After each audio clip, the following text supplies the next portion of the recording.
Okay, so I think we're going to start. So my clock says 5 past. People can just come in. There's no waiting room. So if they come in. So guys, you can mute yourselves. I think most of you are muted.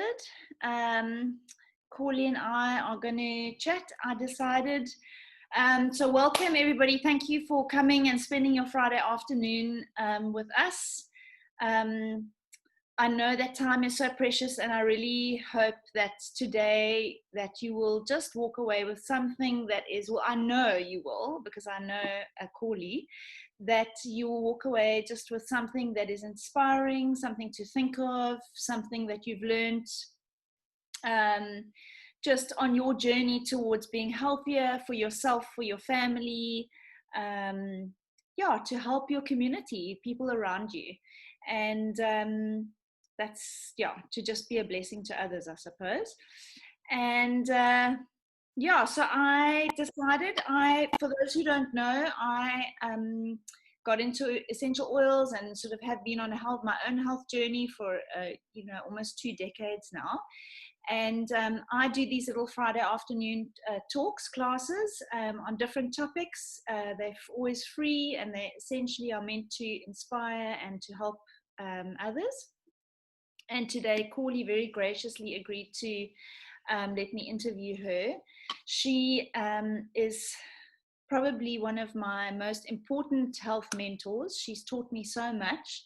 And for those of you who know me, I'm such like a geek. I totally love learning about eating healthy food and being a better mom and looking for natural choices in terms of healthcare and just running my home in a more natural, environmentally friendly, simple way that brings joy not only to us but to those around us. And Corli, every time I speak to her, typically if I have any kind of problem, I will phone her. And whenever I speak to her, I feel inspired. So I just really want to say thank you so much for taking the time with your very hectically busy life. How we could make this Friday afternoon happen is a miracle. And to just spend time with us. And I know there's people here from different groups. So welcome. And Corli is a mom. She trail runs, she plays the cello, she loves the ocean, she's a climber, she's a mom of 5 kids, she homeschools, she eats super healthy food. They're always looking only for natural options for healthcare. And she definitely doesn't make any bones about being perfect, which is why I love her so much. She's very honest and real and vulnerable and gracious. So thank you so much for being with us today. I think we're all going to learn so much from you. Yay. Oh, well, Sammy. Well, you, like I said yesterday, you know the good, the bad, and the ugly when it comes to me. So thank you for that intro, and I'm really happy to be here. Oh. So the first question, so we just prepared a few questions and we thought we'll run through them, and then after we've got through each question, we'll just give everyone a time to ask Corli if there's anything you wanted to comment on or ask her about what she said. So the first question that we decided to ask was, where did your health journey begin, and how did you first get interested in sort of moving towards a more healthy lifestyle? Yeah. Okay, so for me, it began after I got married and went overseas. I was 22 years old and still in the midst of recovering from chronic fatigue syndrome. And that's when I seriously started looking for answers, because there weren't really any answers around. Yeah. Sure. Amazing. Thank you. And what did you like? So with the chronic fatigue thing, what did you find with that? How did that sort of play out? What were you looking at? Well, this was a long time ago. It was hardly a recognized diagnosis at that stage. So conventional medicine had absolutely nothing to offer me, but, well, we think it's all in your mind. So I was forced to look in different ways. And also, I think I realized that I'm going to have to do this myself. I'm going to have to take ownership of my health and my wellness. And I think that's quite a powerful thing when that happens. I think that's a gift that that illness gave me, is that it put me on that track of looking outside the box and taking ownership of my health.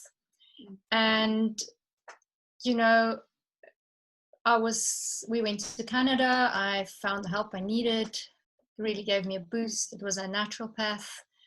And that sent me down a whole different road. I realized the importance of nutrition, of a holistic approach to health, because chronic fatigue is not just one thing, it's many things that work together. So I needed a complete overhaul on many levels. Yeah. And that's what happened. Yeah, that's amazing. I think that's a big thing. You know, I think today people often will look at aspects of health. Let's say you may find out your child is gluten intolerant, or maybe you have decided to cut out sugar, or maybe you've decided you don't want to, you know, use antibiotics, or whatever it is. That's one choice, but it does, like you say, have such a big effect. And it is an amazing thing to be supported in a community and to be having discussions like these where you can learn more and be inspired, because I think that there is so many things that one can do you're never standing still in your health. You're either moving towards health or away from it. You're never stagnant in that. Yes, absolutely.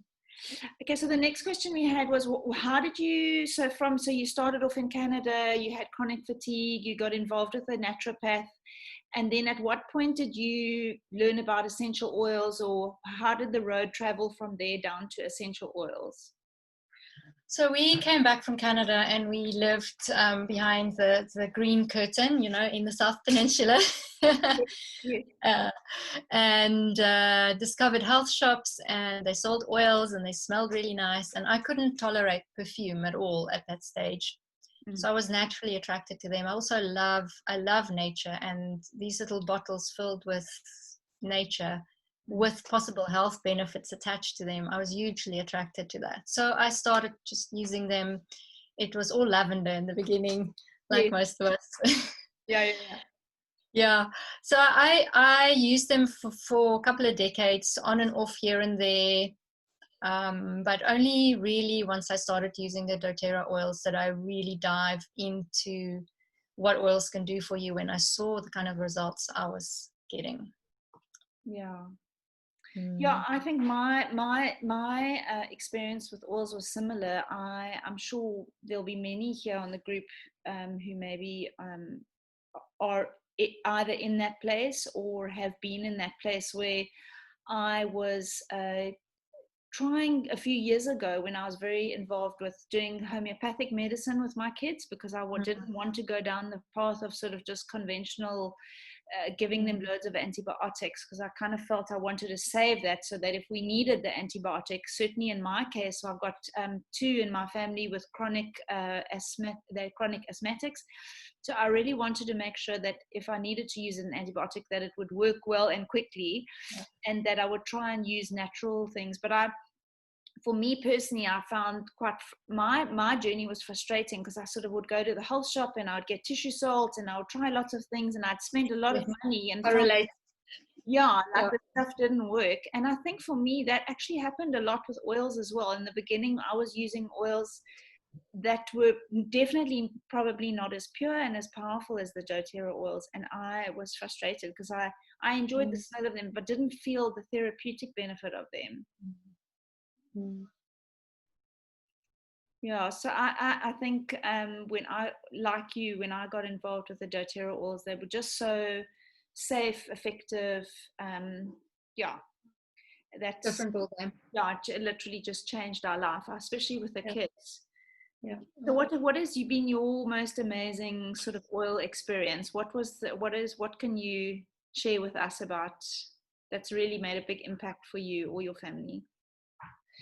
Okay, so for me, about a couple of years back, I had a very scary experience. I almost passed out while I was driving my two older girls back at night on the highway from climbing coaching. And that kind of kicked off a series of events that created a bit of a perfect storm. And before I knew it, I was completely immersed in a state of nervous system arousal and childhood anxiety that just completely engulfed me and overwhelmed me, to the extent that I couldn't sleep, I couldn't function. I had so many feelings of panic when I had to drive. My whole system was stuck in red screaming emergency mode, and there was nothing that I could do to get it down. It was really unpleasant and debilitating. Mm. And then entered frankincense. I can't even remember why I opened the bottle. Maybe I asked you and you said try frankincense. But from the moment I started using it, I could feel that it was having an effect. It was bringing my body down breath by breath, step by step, and over a few days and weeks, it literally grounded me. It brought me back to zero, helped my nervous system to just regain equilibrium. And also that in combination with vetiver oil, Yes. very grounding. And I used to drive with vetiver in my car for months, and if I felt panicky, I would just roll it on or hold it in front of my nose. And it just gave my nervous system and my limbic system what it needed to be able to deal with the triggers and move through them and beyond them, because I knew I didn't want to shut what was going on here down chemically and artificially. I wanted to move through it. And I really felt like those oils on a physiological and emotional level gave me the support that I needed, and it blew me away. And I realized, wow, this is powerful. Yeah. And how quickly and effectively it made a difference on a daily basis. I just was me and my frankincense, you know. Yeah. It's incredible. Yeah. So that for me was a very powerful. So how did you use them? What did you do with the oils? I was quite new with the doTERRA oil, so I'd never used oils internally before. So I literally, and I didn't have a diffuser, so I just poured it on my wrists and inhaled it. So that was kind of like a little mini diffuser, and it had a lovely, powerful, as needed. Christelle, I did it as needed, sometimes like every half an hour. And now, knowing what I know now and having the confidence that I know now, I think if I could have taken them internally, it would have, not the vetiver, but the frankincense would have been very beneficial for my nervous system. But yeah, it was topically, basically. Yeah. Amazing. Just on the skin. So for those of you who don't know, I mean, frankincense is really an amazing oil. There's actually a lot of clinical studies that have been done on frankincense that have shown how frankincense not only kills bacteria and viruses, but how it can cross the blood-brain barrier. It can cause a decrease in inflammation in brain tissue. So it's very good to use with Alzheimer's and dementia patients. That is the one that you would typically reach for if you have like a headache, something like that. Yeah, and it is amazing. I think, Corli, that so basically you started with aromatic and sort of transdermal, so like through the skin. And I always say that's great. I mean, it's better to start with that and then work up to internal application. So obviously you can't, for those of you who are on here, you can't safely use any other oils internally, because unfortunately in the oil industry today worldwide, essential oils are not regulated. So anybody can take any glass bottle, anybody can make a glass bottle, put a label on it, put oil inside it, any oil, and then as long as it has a certain fragrance, the fragrance can be chemical. The carrier oils don't have to be written on the bottle, nor the percentage. So I actually went to somebody who's distilling their own oils and they're a big company here in South Africa. And she said, oh no, the percentages in all the bottles are totally different. So in some bottles you would get 10% oil in the carrier, and some 5% or 7% in carrier. Now with doTERRA, every single bottle is individually tested 54 times. Of those 54 tests, I think over 40 are done by doTERRA, and I think 11 are done by a third party, so they're third party tested, and they're completely pure, so there's no carrier. So people often are like, oh gosh, they're expensive. They are expensive, but they're totally pure, and I think that speaks to why they're so powerful and effective. They last long, and you just need a couple of drops in a roller or one drop in a diffuser, and you're good to go, and it makes such a difference. Yeah, it was confirmed to me by a friend of mine who works in the food regulation industry. And you can put in South Africa, you can put 100% essential oil on a bottle, and what that means legally is that a portion of what is in the bottle is 100% oil. But like you say, you don't know what the percentage is. Yeah, and there's also no regulation regarding synthetic fillers or fragrances, but the same in the States. That's why exactly the third party testing and the results available to the public. So if you are going to use oils internally, or you're wanting to use oils for small babies, elderly, sick people, I'm just trying to see if she's on. I have one friend who, like, her dad has got shingles, but he's struggling with the lymphoma, and she was going to go down the road of using another set of oils, and I was like, in that case, you do not want to be putting anything that you're not 100% sure that it's pure on somebody whose immune system is compromised in any way, or not anyone. Yeah, no, for sure. I see Tanya asked the question, do you know what carrier oils they are using in the oils? I have no idea. Who knows? That's the problem. Yeah. Who knows? Yeah. Could be anything. Could be anything. Yeah.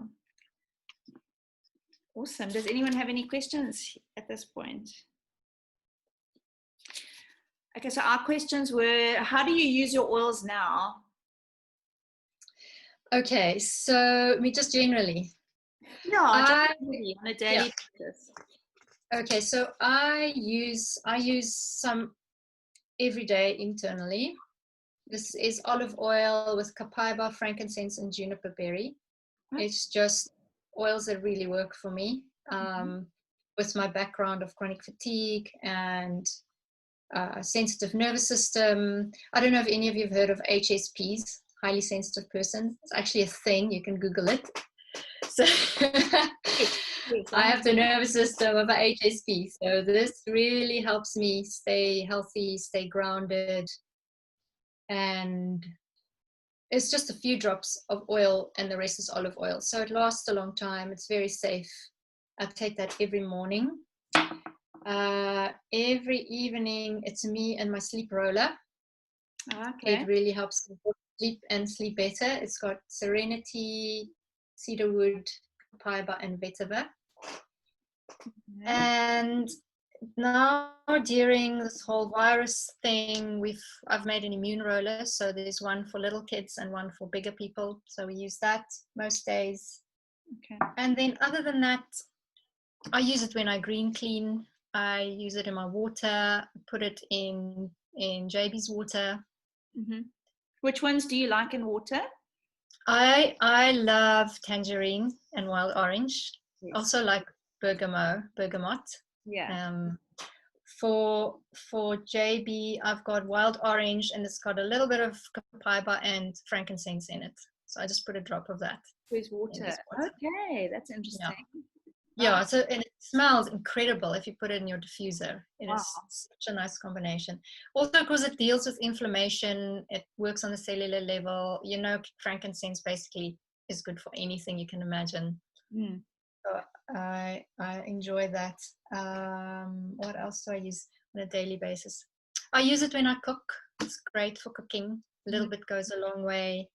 And also in the diffuser. Okay. It really helps set the mood if everybody is grumpy you put some citrus oil in that diffuser, I tell you what, it Yes. makes a difference. Yes. I become a nicer mommy too. Oh, yeah. Okay, and how do you use your oils? Okay, so we kind of ran through that. Your daily routines. Okay, we did that for yourself. Which oils do your kids love? What's worked for them? So you've got 5 children. Maybe you can just tell us about their ages and what they do. Yes. Yeah. Yeah. So I asked them actually, and the little one, he's 5. He says he loves wild orange, and what he means by that is this roller that I've got. It's wild orange, frankincense, lavender, and tangerine. Mm-hmm.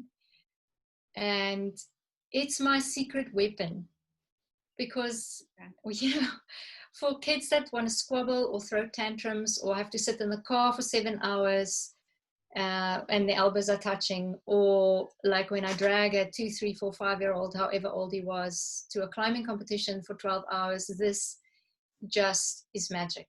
Okay. And he loves it because I think on some level he knows that it makes him feel better. Yes. So it's my tantrum buster, wild orange. And even if you just have wild orange and lavender, it's a great combo for small kids. Then Belen, she's 10. She had an unfortunate connection with the seesaw about 1.5 years ago, and she broke her front teeth off. And I mean, they fixed, but she still gets nerve pain. And then she gets the frankincense, she just rubs a bit on her gum, and it helps. So this is what they said, you know, I asked them which oils do they like. She loves that she can go and do something about it and it gets better. And she is my whisper girl. She loves whisper. Okay. Whisper is a combination of oils. It's called the Women's Blend. It's lovely. I think it's quite a sweet.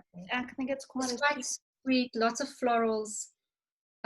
She's very emotional, so I think she finds support in that, in the florals. Yeah. And then Zeb, my 12-year-old boy, he is super active and super adventurous, super wild, but sweet as well. And he loves the peppermint. Yeah. He sometimes he gets a blocked nose at night because he's a little bit weed sensitive, so it helps him with his blocked nose. But he also, you know, says, "No, Mom, it makes me feel calm." Okay. It's calming because peppermint has that funny ability to give you energy but also ground you at the same time, right? Yes. So I think he responds to both of those. Yeah. And he loves past tense. Past tense comes in a lovely roller. It's got, where is it? I don't know where my past tense is now. It's got wintergreen in it, all kinds of oils. If he has sore muscles and he rubs that on, he has found that really helps him. So I just want to stop here, Candace, for your husband with his sore shoulder. Past tense would be a good option to add that in. Past tense is amazing for any kind of osteoarthritis or anything. Muscle tension, muscle injury. Joint pain. Yeah. I think sorry, what was it called again? Past tense. Past tense. That is available in South Africa in a roller. Yes. Yeah. Okay. I think and what I love about, Whisper is a mix by doTERRA. And yes, I do just give my kids freedom to rub it on whenever they need to on their wrists. I see that's a question, but obviously it's diluted appropriately for their age. Mm-hmm. So this one that I use for Zach, the little one, is very diluted, so I feel free for him to use it. And kids are pretty intuitive. They know when they need it. They know when they've had enough. I find that they're pretty good.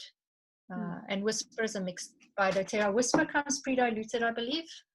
It's got some fractionated coconut oil in it. Okay. I think so. So then you can just coming up. Yeah. Otherwise, you can use any carrier oil, any oil. It really doesn't matter. Whichever one you like would work. I use the fractionated coconut oil in the rollers because it's nice and thin and it absorbs easily and quickly. Yeah, so fractionated coconut oil, for those who don't know, fractionated just means that it's been defatted, so the oil stays runny. You know, if you buy coconut oil from the shop, you would normally have to put it in warm water to make it runny, which is fine, and you can use that, but then obviously it will solidify in between. So if you buy fractionated coconut oil, it's just had some of the fats taken out. What I do find, which is interesting, is that some people with very sensitive skin, if they use fractionated coconut oil a lot in one area, it can make the skin quite sensitive because all the fat is taken out. It's actually drying to the skin. So if you do have sensitive skin, I would suggest something more nourishing like jojoba. Jojoba is a pretty safe one for sensitive skin, and something like, or even olive oil. If you get a good organic olive oil, it shouldn't have too strong a smell. Yeah. Then the older two, Rowan, she loves her sleep roller because she has sleep issues, and the Zengest. She's like, Mom, it just works better than any other tummy thing if you have a tummy that's feeling unwell. So she uses that often. I have a roller with it in, or I will just give her a drop of it in a bit of olive oil, and she'll just take it internally. It works wonderfully well. And Milena as well, the oldest one, sleep roller. And then I made a little blend for her studying because she's doing online studying. And we basically try to mimic adaptive because I haven't been able to order the adaptive from the States. So I put all the oils in that's in the adaptive that I had access to, and it really helps you concentrate. So she loves that one too. Yeah. So for those who don't know, Adaptive is an amazing oil. It was developed by Dr. Hill, who's one of the founders of doTERRA, and they say it was only launched last year, that it will change the face of medicine, specifically in psychiatric and psychological health, because it really is good for people with ADD, ADHD, trauma, depression, anxiety. So if you have that in your home, that is definitely one that I would look at. So go and do some research on Adaptive, a doTERRA Adaptive blend. Actually, you can't get it at the moment, unfortunately, in South Africa. I'm sure they will be bringing it here. They're releasing 2 to 3 oils a month. So we are getting a lot of new oils. But like Corli, you can take some of the oils that are locally available and make your own mix. It is incredibly grounding. I mean, I've heard of people who've just put one drop on their wrist and they felt about 5 minutes later just complete calming sense of grounding and relaxation. So I think it's one that's kind of going to get a lot of traction as it gets used more and more by health professionals. Yeah. Yes.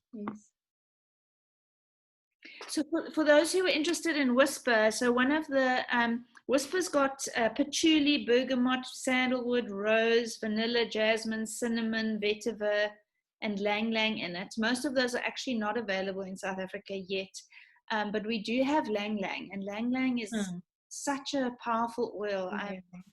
For emotions, you know, if you've got somebody who, and you're dealing with emotions, grief, any kind of like heavy emotions, you're going to look for the florals and the woods, I think. Definitely. So lang lang is one that you could use, and it's very powerful. So you just need one drop. Yeah. Thanks. That's amazing. It's always interesting to hear what other people are. Yes.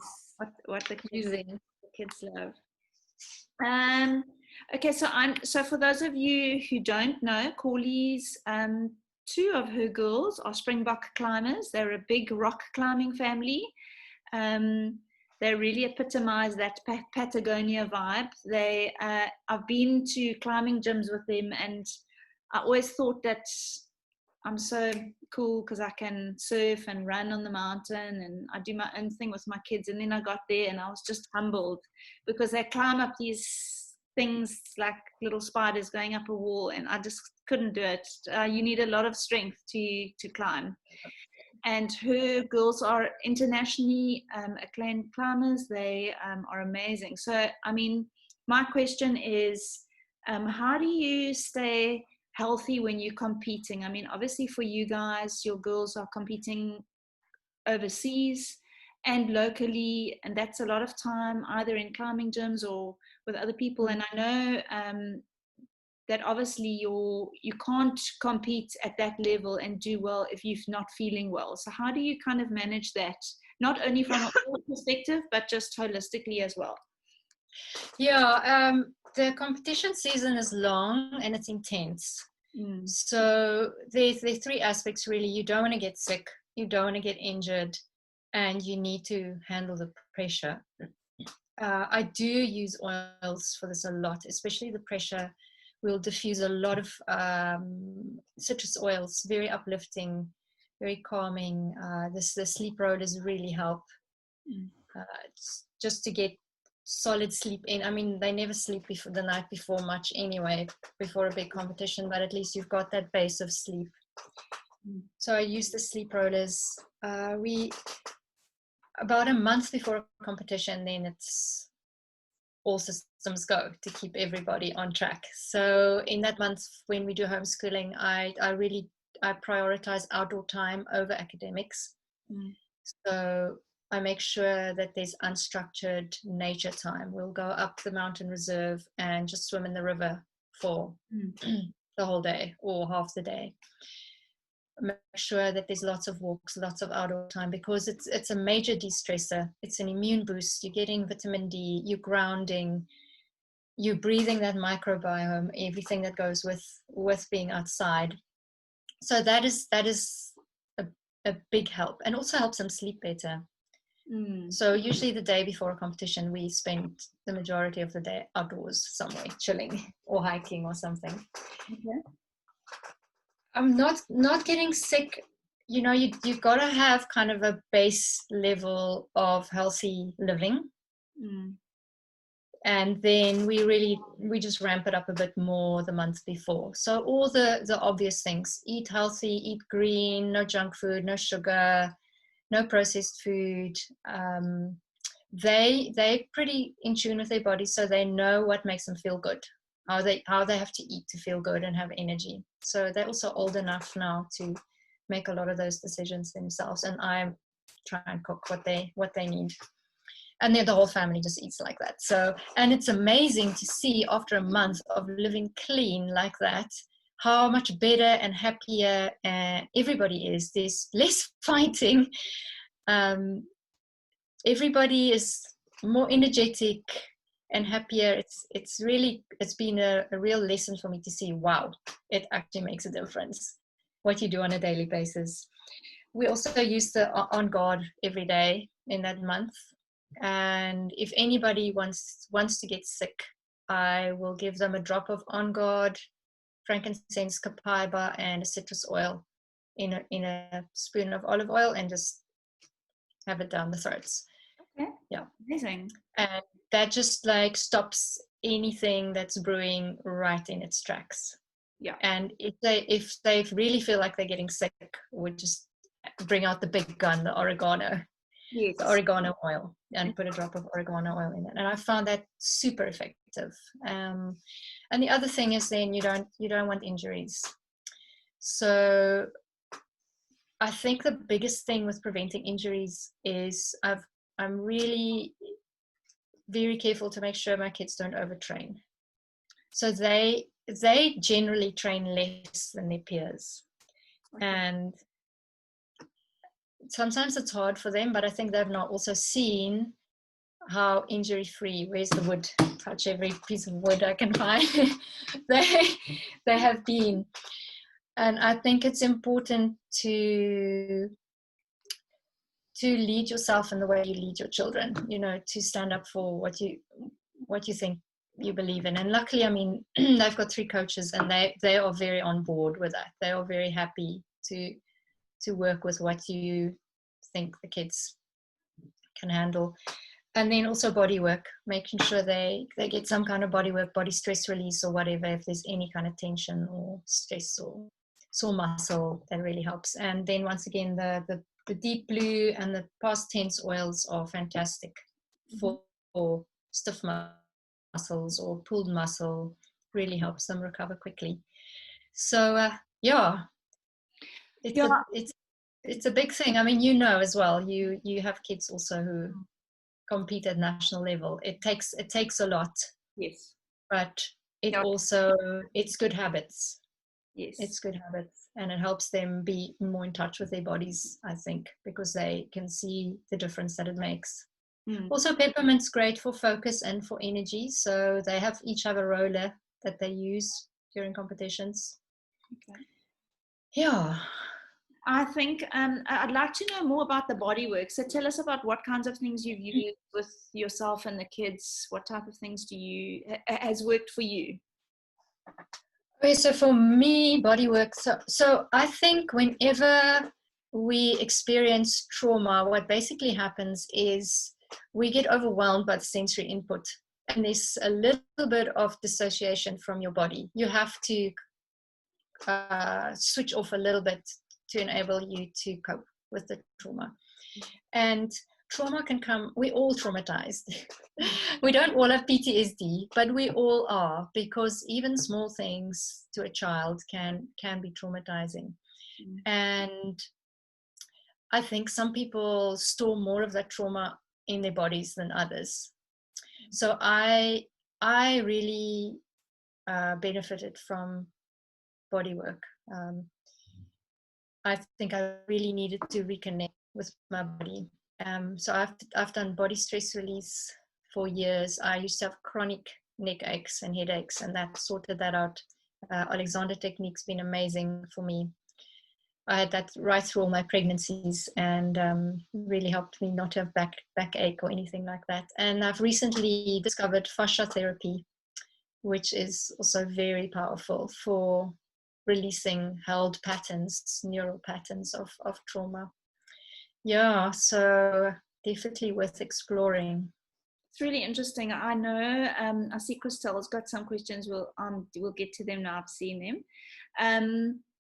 I was looking at some scientific, under a microscope, there were some people who were doing some work with cells and essential oils. I don't know which the oils they were, but he was this like fully like sciencey, like doctor guy.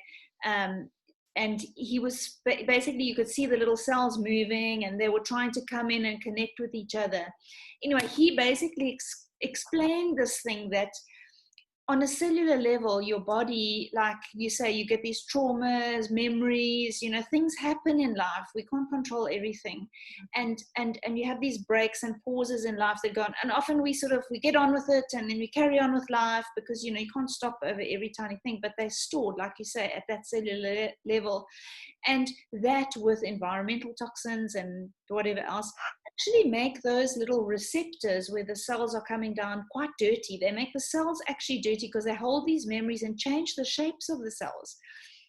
And then he was explaining how, if you look at, for argument's sake, if you look at the clinical studies of like frankincense, you put frankincense on bladder like cancer cells, how it actually goes in and will clean out the cell, the oil, like actually basically takes that funny little lining away, which are toxins, memories, whatever, that has made the cell go into a funny shape, especially the cell receptors, so that when your brain says, oh, stressed, send out something that's going to make me de-stressed, and then that part goes into the part of the cell. It's like a puzzle piece, and if it's square, the receptor will be a square receptor, and the part that's going in should be a square. And if you've got something else in your brain, says you're feeling sick, you've got a sore throat, send, and that one's like a jelly bean shape. It's got a jelly bean receptor. They have all different shapes. But how, when the receptors are all dirty, the right little shaped cells are coming down, but they bounce away because they can't connect. They can't fit the puzzle piece. Anyway, look, I mean, that's a real baby kind of way of describing it, because I actually can't remember everything he said, but it was really mind-blowing, the picture for me of exactly like you say, storing those memories. And sometimes, you say to people, well, if you're very stressed, you're going to be sick all the time.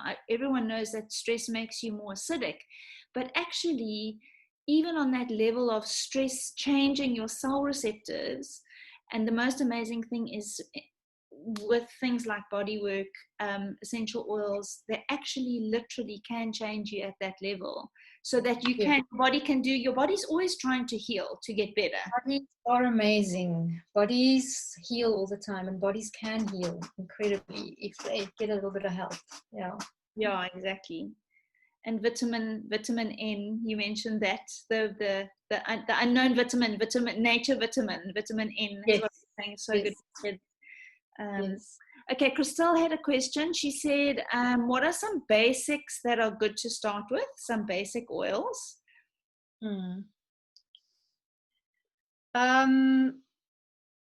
Gosh, that's quite a difficult question. I would say, I would just say essentially the top 10. I mean, the top 10 would be can't go wrong with them. Yeah. The top 10, Christelle, it's in the kits, but we can tell you more about those. Do you think oregano would be good for seasonal allergies? Not really oregano so much, eh? No. Lemon, lavender, peppermint. Yeah. Oregano is not something you use every day. It's a big gun that you take out. You pull that out when you're really sick. So I had shared on one of my groups, there was a lady actually in Stellenbosch who got COVID, and she was using a mixture of On Guard and oregano, along with, she was diffusing, I think it was eucalyptus or weed, for her chest. And in fact, it never went to her chest, and her 82-year-old mom who lived with her didn't get it, so she was using the oils as well. And at that point, you want to bring it out when you actually are sick and you would want an antibiotic. That's what it's going to do. It's going to go in and it's going to kill germs. So you shouldn't actually use oregano for more than 2 weeks at a time. But lemon, lavender, and peppermint, I have a son who's got heavy allergies, and he just takes 1 drop of each in a little shot of water in the morning if he wakes up and there's lots of pollen. And if it's bad, he'll do it in the evening as well. And then what we do is we diffuse breathe, and all of these are in the top 10 oils. And we diffuse breathe at night in his bedroom, and breathe is for opening up the respiratory tract. And that just helps him. He has 2 or 3 sneezes, he takes it, and then he's fine, which is amazing. Okay. So our next question is the $1 million question. How do you keep it all together? How do you manage a big family, homeschooling, competing kids, staying healthy? We haven't even actually really got into what you eat. I mean, maybe you can tell us what you eat in a day, because people can learn from that, my friend. And, just how do you do it? I mean, how do you stay on top of that? So I'm not on top of anything. And this just for the record. And I don't keep it all together at all. And I often feel very discouraged by all my failures. But there's a lot as moms that we have to keep together. There's a lot. We usually it's everybody's well-being. It's our own well-being. In our case, we run a ministry. I have a wide age range of kids from 18 down to 5. It's a lot as moms. So I've just lost you here, Tammy. Just hang on a sec. Okay, here we go. So we were just saying, how do you keep it all together? Yes. How do you manage? So I'm very bad at routines, because I fly by the seat of my pants. I'd rather do something fun, interesting, enjoyable. I'm an Enneagram 7. Okay. But I really I rely on routines to keep me accountable. So maybe I can just run through my day. Would that be helpful? Yeah, that'd be we do for the day. So I get up early. I review my day briefly, because otherwise I never plan ever.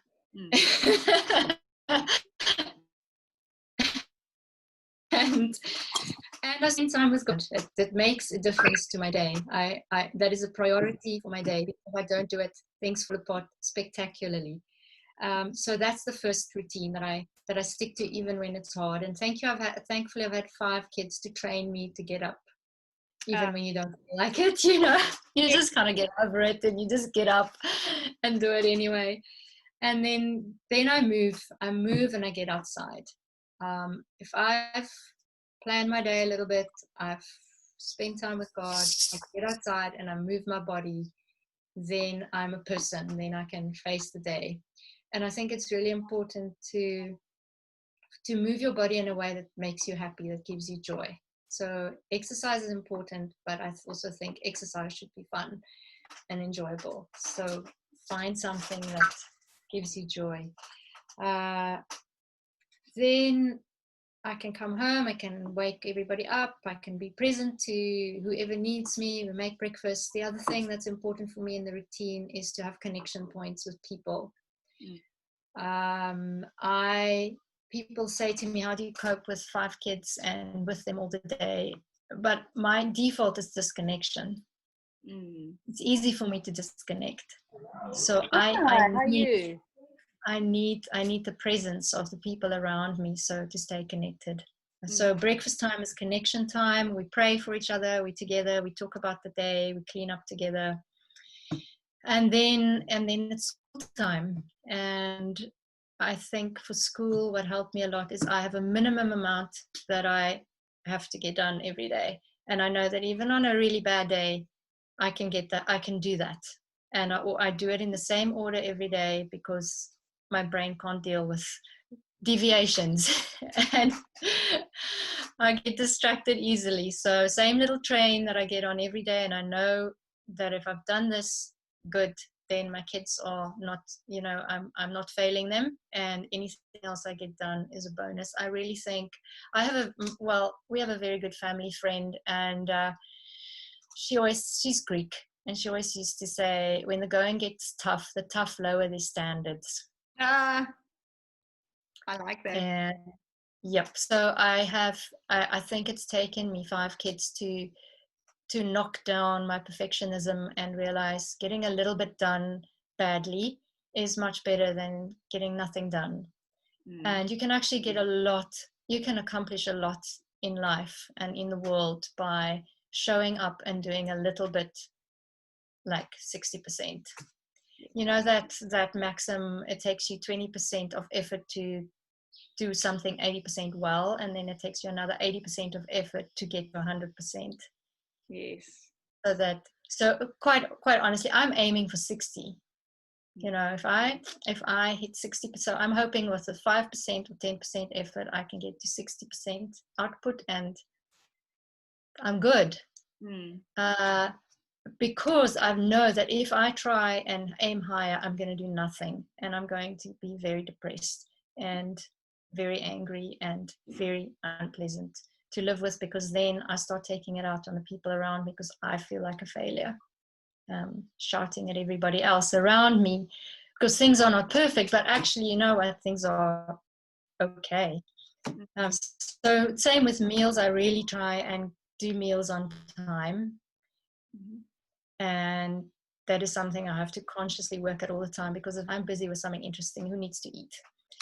But kids can't run on that. So sometimes we eat, the other day, we eat rice cakes and bovril sometimes, so that the meal's on time and the kids get fed, and that's okay.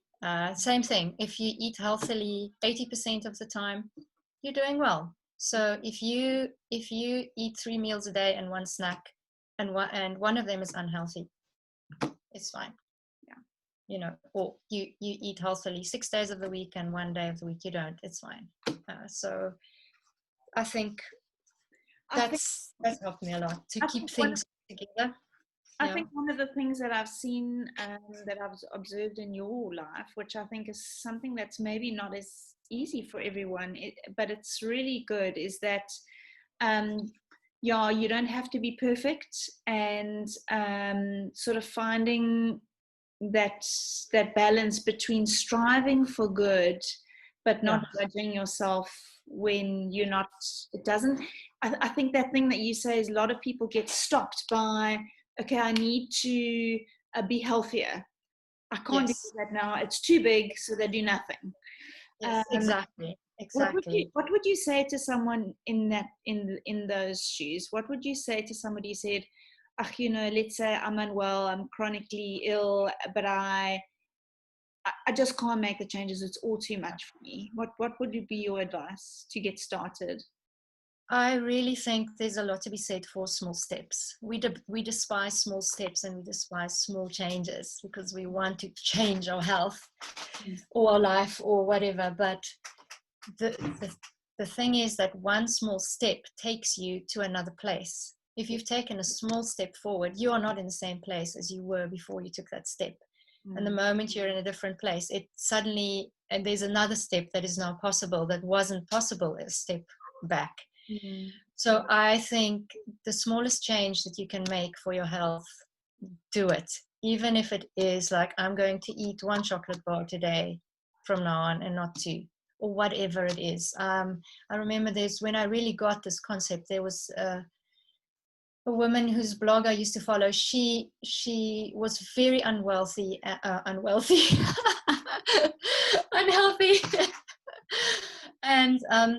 and very overweight, but to the point of obesity, it being very dangerous for her health. And she said to her husband, from now on, I will go fetch the ice cream myself from the fridge. I'm not going to ask you to do it anymore. That was her first step. Sure. So whether it's I'm going to eat 1 piece of fruit extra a day, or I'm going to bed half an hour earlier a day, it doesn't matter. Start where you are and do what you can. That's what you taught me as well. Start where you are and do what you can, and every single little change that you make will compound and take you so far that you can't believe that you went so far before you even know it. Yeah. Amazing. Thank you. What are your top 3 health hacks? What would be your top 3 things that have... Use your oils. Yes. Yes. Other than use your oils. Because, even me, I have my oils, but I don't always use them. So I have to put them in places and have triggers for myself so I remember to use them, because they make such a difference. Other than that, I think something that's very underestimated is the power of sleep. It is something that is so easy to neglect. But it is so powerful. Every single process in your body that leads to degeneration or disease is exacerbated and amplified when you don't sleep. And every single process that does the opposite gets a boost when you sleep. So I think for me, there was a real change in my mental health and my physical health and my energy and what I could achieve every day and the way I could show up for my family when I started prioritizing sleep. We really are not physiologically designed to cope with less than 7 hours of sleep a night. So really important. And I know it's difficult when you have small kids, but you just gotta make it a priority within the limitations that you're dealing with. And other than that, you know what? There's so many things that you can say. This, do this, do this, do this. And we know a lot of the things already that make us healthy. But I think it's also quite individual. Different things are breakthrough points for different people. So I think just paying attention to your wellness and your body is important. That is a life hack that one needs to just take on board. Start noticing what makes me feel good and why don't I do this more often? Because that will also lead you down a path of emotional healing. Because there are emotional barriers as well to doing the things that make us feel good and healthy and well. Yeah, because I think sometimes we have a belief that we don't actually deserve to feel well. Yes. Yeah. I understand that getting sick is also part of a broken world, but yeah.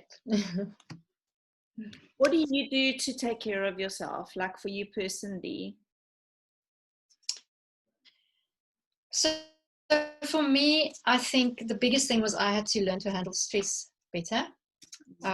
So I, being outside, running, those are my big stress busters. And I think they are completely, they reset me. They're a reset for me. If I'm stuck in a rut where I just want to eat junk food and I feel unmotivated about living healthily, and I go for a run in the mountain, I come back and it's a reset. I am ready to feel healthy again. So I think if one can find something that is a bit of a reset for you, even if I just go once a week, it makes such a difference. I sleep. I prioritize sleep. That's a big way I look after myself. And I think something that I've really had to learn was that when I'm stressed and freaked out, I need to stop. I need to step out of it for a second and take a breath. And I need to ask myself, okay, what is really going on here? Such a powerful question. Am I feeling time pressured? Do I need somebody to do something for me? Am I upset because I'm worried about my granddad who's sick? What is going on? And then the next question I ask, what do I need right now? Do I need to put on some oils? Do I need to have a nap? Do I need to ask for help? Do I need to go have a good cry? Do I need to phone a friend? And then I ask myself, what is important now? Because I'm not a good planner. I am a fly by the seat of my pants girl. So I struggle to prioritize. And that question focuses me. It's like, what is important now? Is this or this or this? That I teach the kids maths, or that I go for a nap, or that, whatever. And then once I've asked those questions, then I can find a way forward to integrate the different needs. Because the family has needs, I have needs. There's something important right now, and how do I integrate those needs? Like I say, for example, okay, well, I really need a nap, so I'm going to have a nap, and I'm going to tell the kids to eat whatever they can find for lunch in the cupboard. I don't care what it is. Or we're getting people for dinner. I really need a nap, but I can't have a nap now. It's important that I get the dinner ready, so I'm going to ask everybody to jump in and help me. So to learn to integrate the different needs, I think as moms is hard, but it is an incredible way to look after yourself. If you actually notice your needs and put it into context. It's called a resilience response. So I got this from the military special forces people, which I love them. I think they have so much to offer. So my husband used to be in the special forces a long time ago. But for them, it is if they're in a stressful situation, a combat situation, which is super stressful, they go pause, breathe, think, act. So this is kind of my extended version of that. You step outside the stress. You ask yourself what's going on. What do I need? How do I integrate? And then you act, because it takes you from reacting to action, to constructive action. And it's a powerful way to take care of yourself. Yeah. It's very powerful.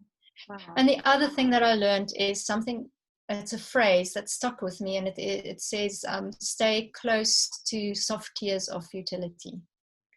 Sure. So what that means is sometimes we do feel incredibly overwhelmed and sad and depressed and like a failure, and that's part of being human. And we should also embrace that and allow ourselves to cry and feel broken and feel like a failure. It keeps us soft, and it's part of life. And it reminds me that often the obstacle is the way. That is the way we grow. We got to embrace adversity, but also realize our frailty and our humanity. Yeah. Sure, that's very powerful. Yeah, I must say, what I've loved so much in this sort of little context of women like today coming together to share, to listen, is such a sense of community where you are supported and kind of end up growing on this like little journey together, which I mean, today I was actually sitting in the sea crying because I've got this new surfboard and I can't surf the stupid thing. And Susie came in and she was like, took it and she looked at it and she analyzed it. And I felt so much better. I just felt like someone actually cares enough to really look at my problem and take 5 minutes to, and I felt better. Took some deep breaths. Yes. Just that perspective, ability to step outside of our stress for a moment, it's very powerful. Yeah. And the community that helps us to do that. Yeah. Well, questions. We're running out of time, so I wanted just to open it up to questions. Susie did have a question. She was asked, what are your thoughts on activated charcoal? You probably know more about it than me, Tam. I think you've had more experience with activated charcoal than me. Yeah, we do use it for upset tummies, and it helps a lot. Okay, so Taryn uses activated charcoal a lot. Do you want to talk, Taryn? She'll unmute there. Yeah, so I pretty much use it for the same sort of thing. So I think I even used it on a boil once. I think with Liv. She was like small. She was probably about 2, and she developed like a boil on her tummy, so it was quite bad. And then I just put like gauze over it. I filled the boil. I actually emptied the boil. I don't know if it's supposed to do that. I emptied it and I put the charcoal on in like a paste, and then I put the gauze over it. And then I've actually got photos, and I look back at it, and I think it was like 3 days, and that thing had just like completely sucked all that junk out. It was amazing. Wow. So I use it for that, and I just have it around the house for dogs and poison and things they eat, and I've used it on my dogs before. But yeah, so I mean, I don't use it too much. Just when I need it. You know? Yeah, I think similar to you. Yeah, there's a lot of people using activated charcoal in their toothpaste. Taking it, making your black lemonade, where you take your activated charcoal, squeeze your lemon, and take a bit of honey, and making a black lemonade. It's very good on a cleanse. Obviously, the essence of activated charcoal is that it absorbs toxins, viruses, toxins, bacteria. So as it moves through the digestive tract, it's very porous. So it holds them and excretes them. So it, when you go for a poo, it basically sends them out that way. So I don't use it a lot, but any kind of you could even use it for things like, I've heard people using activated charcoal for things like if they've got a hangover, if you've gone out and let's say you don't eat wheat, and then that evening you ate wheat and you don't have your digestive enzymes, you could use your activated charcoal to help the digestive process and to stop essentially the triggers of the almost allergic things that your body's going to send out for that. It will ease it off, some of those symptoms. And then also, I don't know how true this is, but I mean, I think I listened to a YouTube video a while ago. They say that so it absorbs all the toxins and not the good stuff. So when so it's quite like a porous molecule, and it will absorb all the junk and won't absorb the good stuff. So I thought that was, I mean, I don't know how true that is, but it's always just stuck with me, because you can kind of, so I sometimes drink it after I've eaten junk or something, when you feel like, oh, I need to just somehow like clear my stuff, like system out, and just like relieve a bit of pressure just on your kidneys or whatever, just like filtering all those things out, I don't know how it works with that, but I just kind of take it almost just to kind of help to clean myself out, So but I just I must actually take some more. But I don't use it all the time. But it's good to have, just even as for poison, like things that, like just for dogs and things. I mean, my dogs are always around like snakes, and that there's like huge potential for them to be poisoned, even if they are just poisoned by somebody. Just it kind of gives you a little bit of. I'm coming now. No, you can't. Just peace to know that you've got it. In your cupboard, it always gives me like a peace of mind. I'm just going to mute here. Yeah. No, that's fine.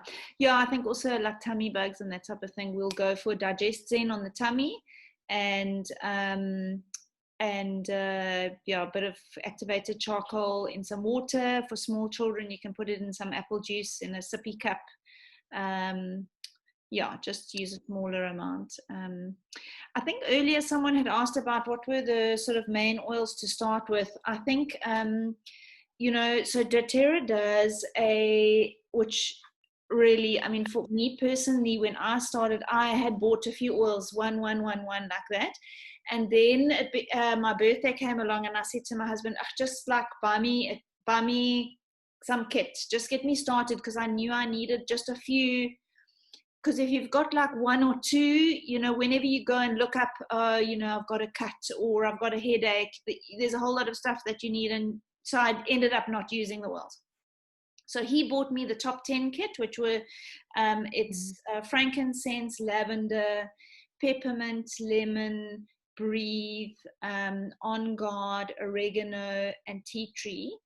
And essentially you can actually, with those top 10 oils, you can kind of do everything from stress to sleeplessness to staying well to immunity to cuts, bruises, dealing with kids, dealing with yourself, fighting kids, you fighting with your husband, a PMS, or yes, it kind of there's an oil for that. Yeah. There are oils for that. Yeah. I had a guy once who actually at Long Beach sat in the parking lot telling me for an hour how he thinks he needs to buy oils because they've got empty nest syndrome, but his wife was grumpy with him all the time. So funny. So I think there's a real market for men actually embracing oils. So yeah, it's funny. But anyway, so I think that top 10, the basic top 10 kit with a diffuser to get you going. The first time I put my diffuser on, I put lavender and I think wild orange or lemon in there. My two little girls had been fighting. My youngest one is very sensory, and they were just going for it, which they used to do all the time. And I definitely think I had some adrenal sort of reactive PTSD type of thing going on, because I would just flip out. I mean, like from 0 to 100 in one go. And then I was just noticed they were all calmer, and I was able to process a bit better because it gave me, like you say, what is it? Pause, breathe, think, act. The diffuser and finding a tool to go and get, even if you're having a fight with your husband or partner or whatever, if you can go and do something, go to the loo. I have my essential oils in my bathroom. My bathroom is my only private place. I have 4 kids. I also homeschool. I go for a wee, and they're not allowed in my room. And I basically sit there and I think, what do I need? Exactly what you said. And then I just take an oil. Sometimes it's intuitive, and I close my eyes and I just pick one. And I believe that it's going to be the right one. And yeah, and it's amazing how, just go and put the diffuser on and you just think, okay, just wait 5 minutes. 5 minutes is what it takes. I find oils take 5 minutes. And then, it's amazing, the effect. And so I would definitely start, for anyone, I would just recommend the top 10 kit. If you're dealing with sleeplessness or whatever, the other 2 oils that I would add to that are Serenity, which is specifically the sleep mix. And that is, you can dilute it, you can put it in a diffuser. And Balance is just a mixture of all the grounding oils. And Balance, you can really good to apply behind your ears, and it's just for immersion. So for my sensory little one, I'll put it on her back. For my husband, he's broken at the end of every day at the moment, especially he's sitting on Zoom meetings for like 9 hours a day. And listen, people underestimate the stress that guys go through. I think women, we do this. We talk, we share, we learn. You've got a problem, fix it.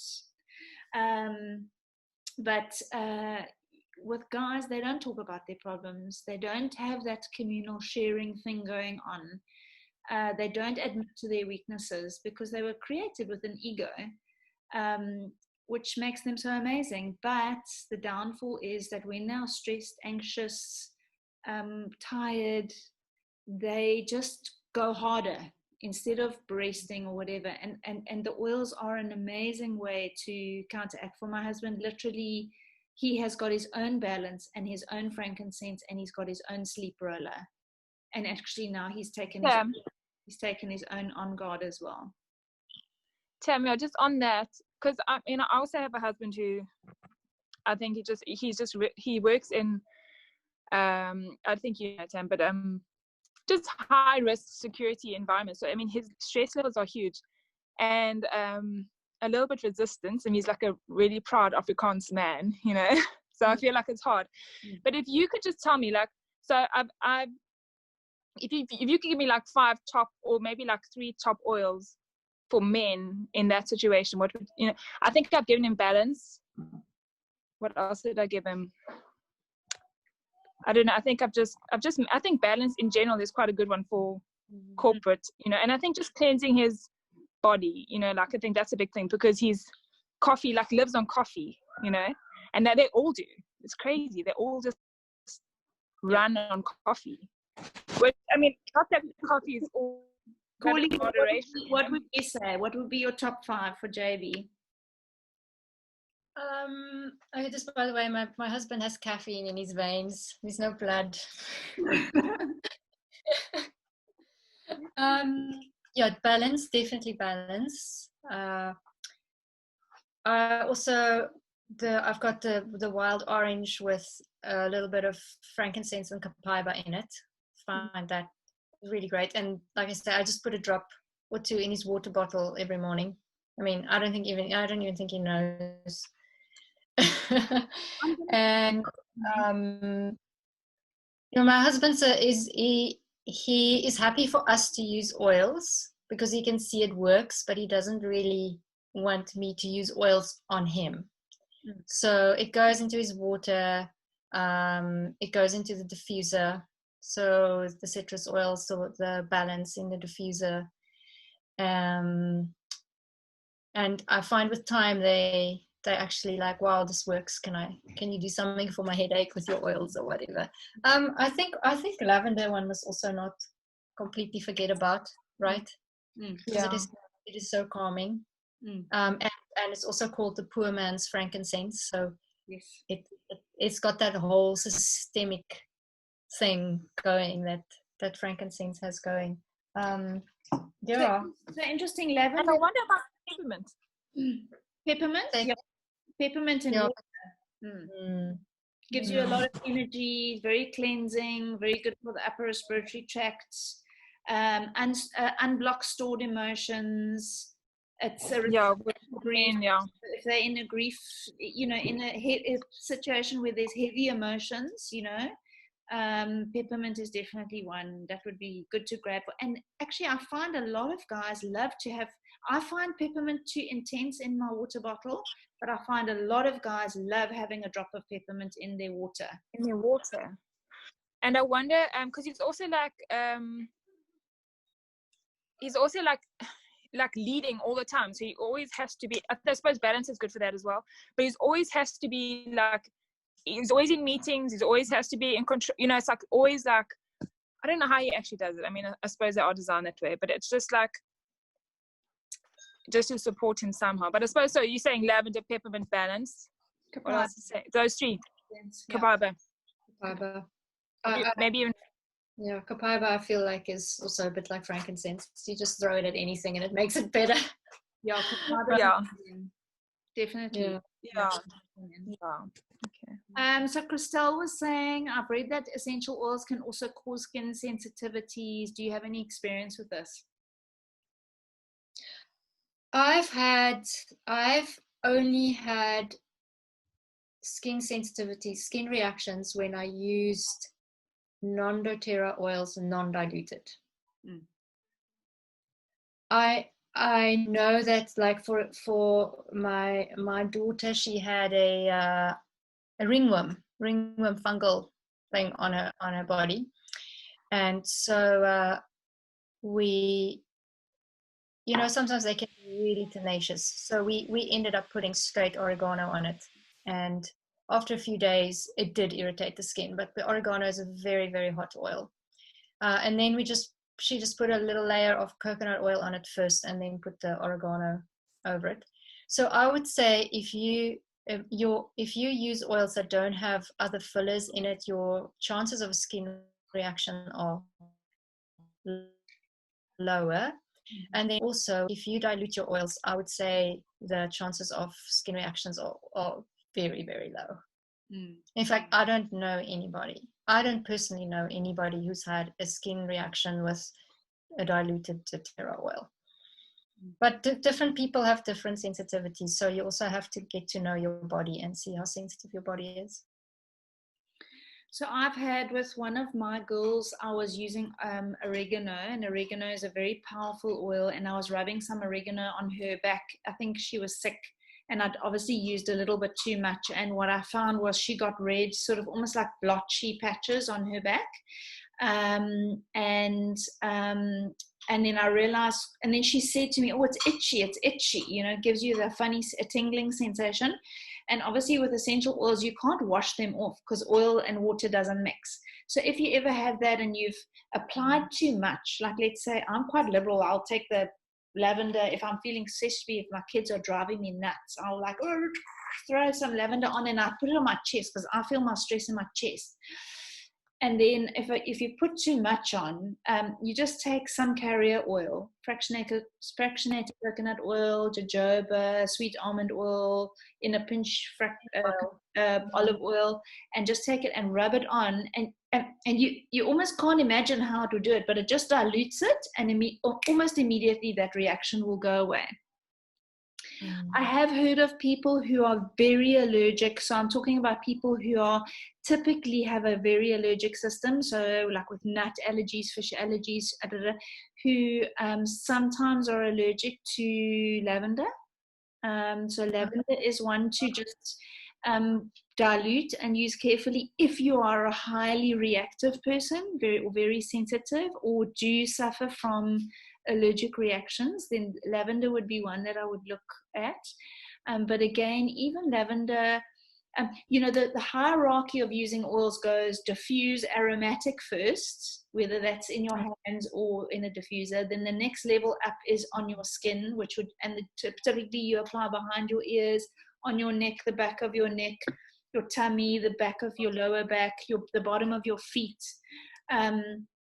And then the next level up, and not all oils can be ingested. Some are not safe for ingestion. Typically, if it's safe to eat, like a herb or like lavender or herbs or peppermint or some of the wood, so frankincense is safe to ingest, but all your pine trees and those types of things, think if you were in a forest, would you eat a pine needle? Like, no, not really. So those ones are not safe to use. And you can always, if you're unsure, you know, I know especially when you're starting with oils, if you've got small children or whatever, you can always just quickly Google, is eucalyptus safe to ingest? And you'll quickly see, no, it's not. Actually, on the doTERRA bottles, it says, it shows, I don't have one here right now, but it says on the side underneath the mils. No, let me just get one quickly.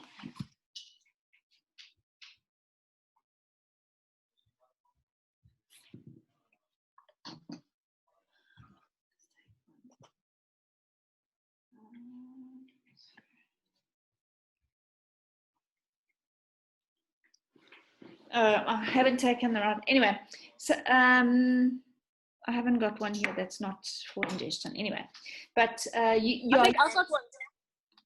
can always just Google it. Yeah.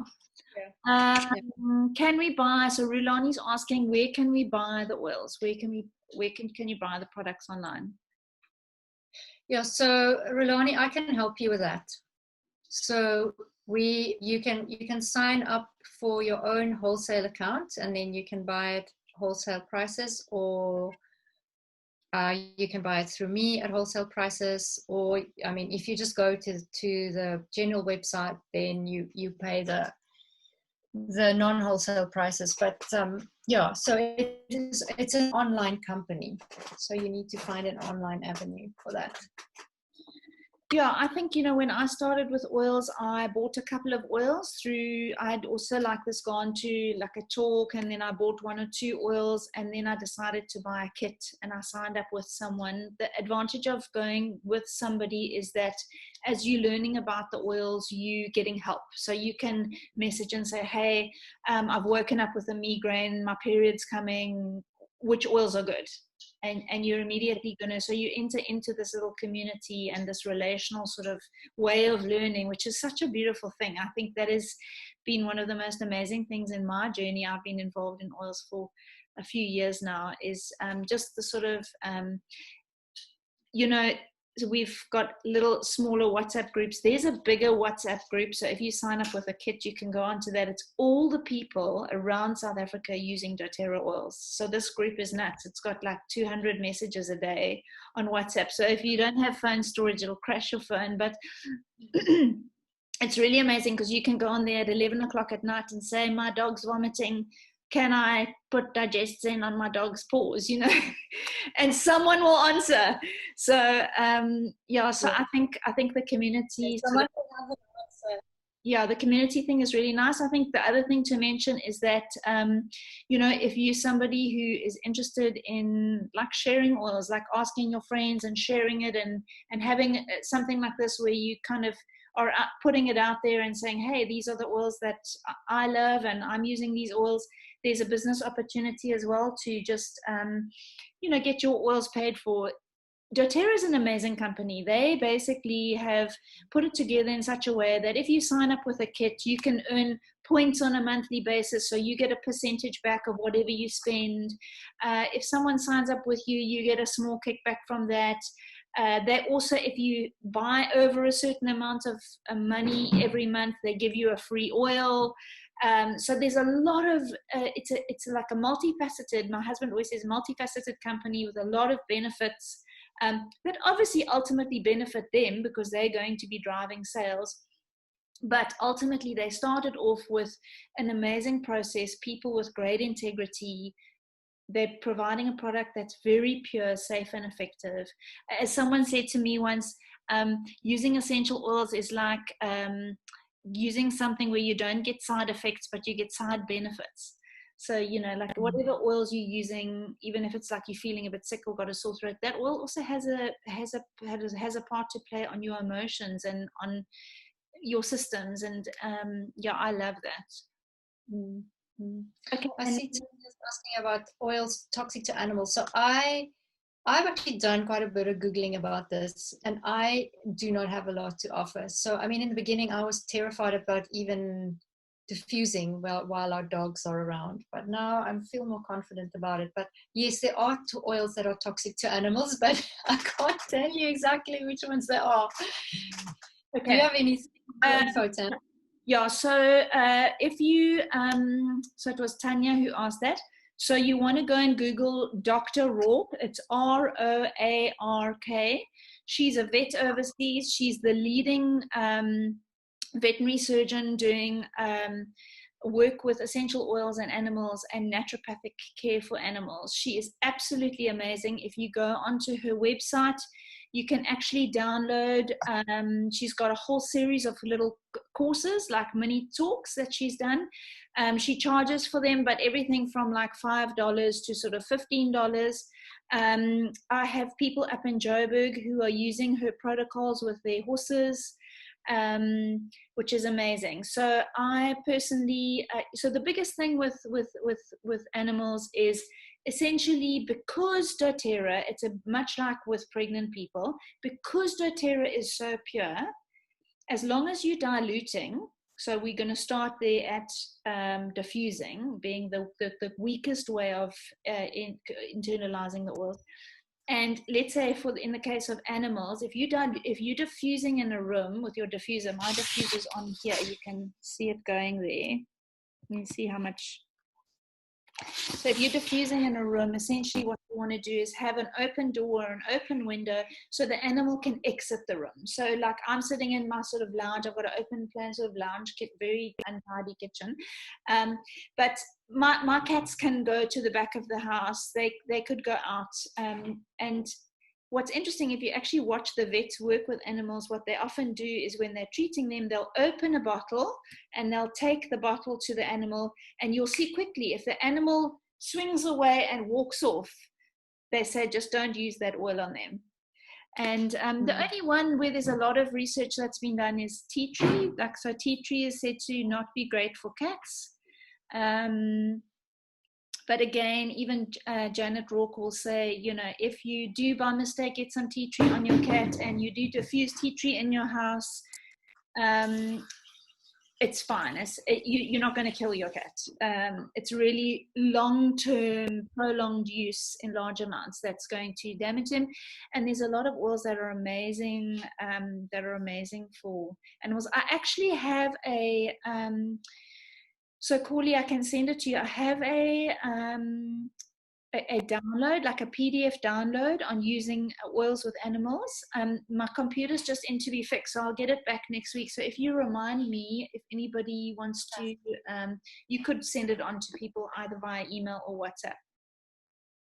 Okay, that's cool. Okay, so Tanya's saying, yeah, she has a highly sensitive cat. Yeah, so I would just really dilute. If you do, you know, like if you have a very sensitive cat, actually an amazing oil. So the 3 ones that are really safe for cats are lavender, frankincense, and copaiba. And you could just choose one, open it, see if they, you know, if they're sitting on your lap. If they don't jump off your lap, then you know that one's okay. You could put 1 drop either in a teaspoon. So the dilution for cats is 1 drop of oil in a teaspoon, so 5 mils of carrier oil.